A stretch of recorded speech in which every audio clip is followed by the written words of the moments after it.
uNaledi Aphiwe useveze ukuthi laphana bafethu uyamenyanya uSpikili, and into emenza ukuthi amonyanye kakhulu ileli temu kaNaledi mama, Naledi mama.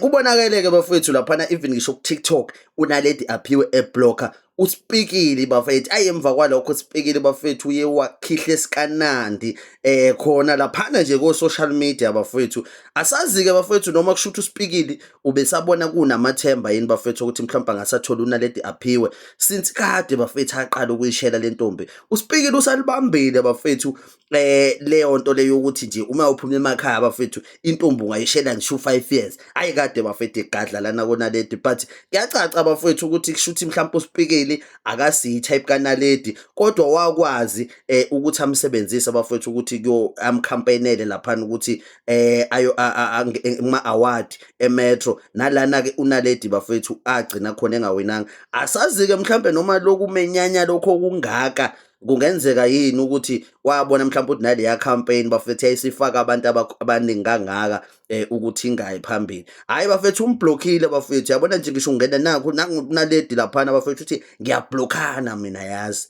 and uSpikili wabuya wakhala wathi ungiblockile uNaledi mama. Le nto angayifuni bafethu uNaledi.